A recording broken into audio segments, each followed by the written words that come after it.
Hi everybody! Today we are talking about some really important things that I'm really excited about. The first is self-concept.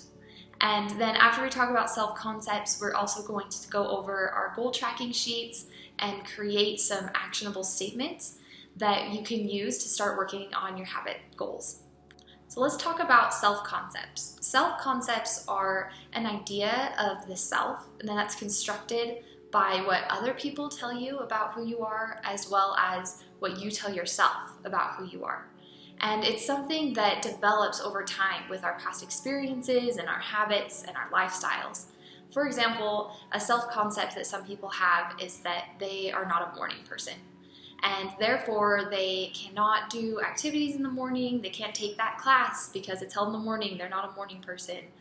Other examples are people who say, I can't learn an instrument because I am not a musical person. Or I can't learn a sport because I'm not coordinated. I can't go ask that person a question because I'm an introvert.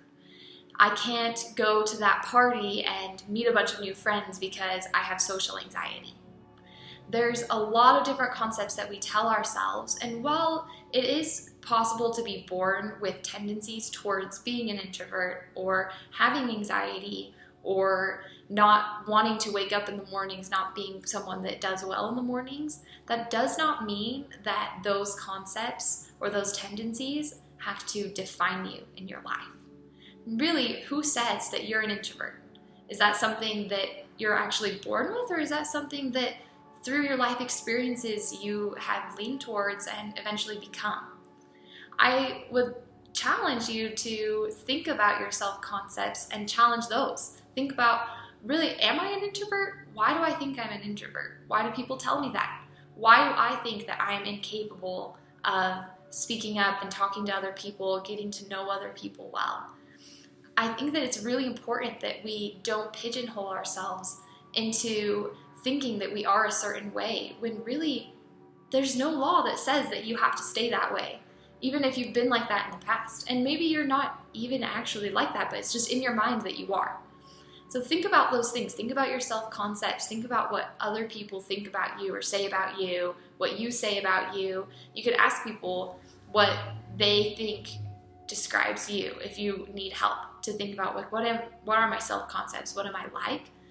And how is that limiting me? And how can I break free of that?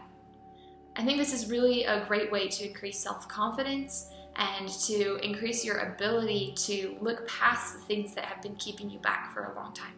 Something great about self-concepts is that while they can be a limiting factor and a negative in your life, they can also be a great empowering tool.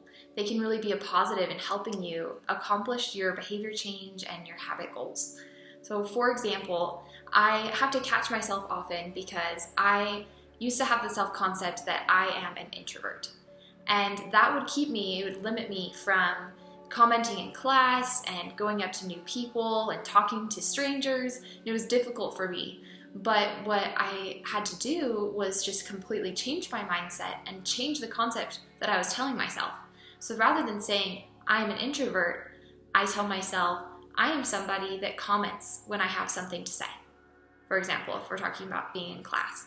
So that changed my self-concept completely, from something limiting to something that gives me the power to raise my hand and comment.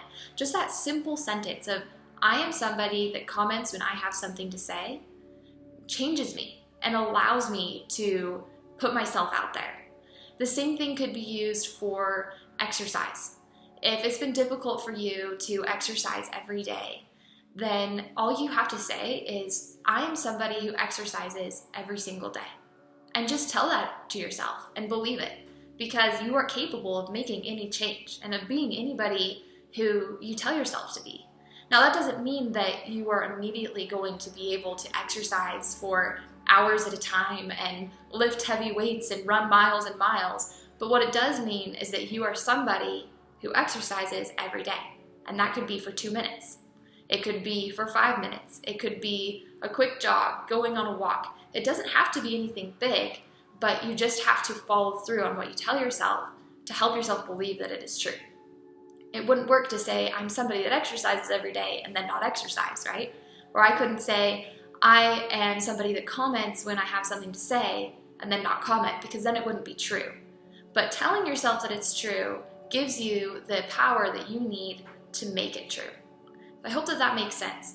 I want you to think about the goal, your habit that you want to work on for this program, and think about the self-concepts that are keeping you back, and then change them into something new that can empower you. We're going to go over now some goal tracking sheets. I have a couple of different options that I've created for you that you can choose from, and I'll talk about how you can implement these self-concepts into your goal tracking sheet and get started on working on your habit. I've created 2 different habit tracking sheets that you can utilize as you track your habits and your self-concepts and your whys, and you stay motivated throughout this program. You can choose to use both of them or just one of them, but I'm going to talk about how they can be utilized, and you can make the decision that works best for your habit.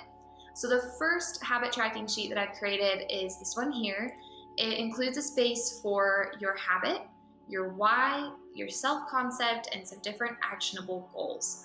So the example that I've used in this sheet is for the self-concept that you take action to improve at least one person's day every day. So that is your overall who you are and why you are doing this habit. And then additionally, there is the my why section, and that is the benefits of achieving that self-concept, of being that kind of person. So for this one, it's that when I send kind messages to others each day, I will create deeper, more lasting relationships, and being kind to others will help me remember to be kind to myself. Then the habit, it will follow a certain structure where you say, I will blank at this time, blank. So for this one, I will send a kind message to a friend after breakfast every day. So that's what you're going to do and when you're going to do it. That's very important. So your habit box should always follow that. It should have what you're going to do and when you're going to do it. Then these actionable goals down here are things that you can do to help you achieve your overall habit, which solidifies your self-concept and the person that you are. So for this example, you charge your phone on the kitchen table so that it's right there for you, ready to go in the morning. You think about which friend you're going to message while you eat. You send the message, and then most importantly, this highlighted goal at the bottom is what it's all about, and that is that you improved someone's day. You have to be really careful when you're setting your actionable goals that they don't distract from your main habit, your self-concept, who you are and why you're doing it. It can be really easy to get stuck into checking off boxes on things that don't really matter, but we think they matter. So for example, you might think it's really important that you send that kind message every day. And it is important, but the reason why it's important is because you're improving somebody's day. That's your goal. But if you just think about the messages, then it's really easy to start getting lazy or just sending a message that's kind of half-hearted. When you say that you have to improve someone's day, then you're really thinking about who you're going to message, why you're going to message them, what you're going to say, and making a concerted effort to become or to be your self-concept, which is, in this example, someone who takes action to actually improve somebody's day every single day. So if you were doing an exercise goal, you could fill out this habit tracking sheet by saying that your self-concept is you are somebody who exercises for at least 2 minutes every single day. Your habit is that you will do 5 jumping jacks after breakfast every single day. And your why is because it will help you create the habit of exercising. You might think it's interesting that I say just exercise for 2 minutes every day, but the reason for that is that it might be difficult to suddenly exercise for an hour every day, but if you just promise yourself that you are somebody, or tell yourself you are somebody who exercises for just 2 minutes every day, it's a lot easier to change that 2 minutes into 5 minutes or 10 minutes. This just helps you get started. An actionable goal for that could be to lay out your tennis shoes, to fill up a water bottle the night before, to decide where you're going to exercise, where you're going to do it, for how long, etc. And so that's the first habit tracking sheet. And notice that this one has multiple goals, but everything is just tracked for 1 week. So you'd have to print this off or fill it out on your computer separately for each week of the program. The next sheet has, instead of listing your actionable goals, it just is focused on your habit or your self-concept, and it can be filled out for the full 10 weeks. So for this one, you would have your self-concept, your habit, and your why, just like in the other habit tracking sheet. But instead of just reprinting it every single week, this one is a one and done sheet for the whole program. And I personally would recommend using both sheets. So I would use the weekly one for my actionable goals, just the mini goals that you have set to help you reach your main goal that helps with your self-concept and actual habit. And then I would use this sheet just so I can see my overall progress. So for example, if we were using the kind message to a friend example, I would only check off these boxes if I really felt like I had actually improved somebody's day that day through a kind message. So this is your overall sheet. You can use it to see how you've been doing throughout the 10 weeks. This is what it will look like when you download it on your own. So you can just fill out which week it is here and then check off the boxes as you go. Something to note is you might have a habit that doesn't require, let me get this other page, here we go, doesn't require 4 actionable goals, or maybe you want to have more.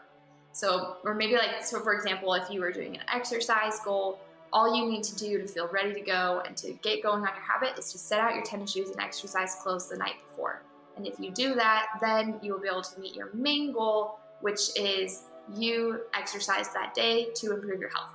So you just need 2 there. And if you don't want to have these extra 2 blank ones, then just let me know and I'll create a customized habit tracking sheet for you that has the number of actionable goals that you need.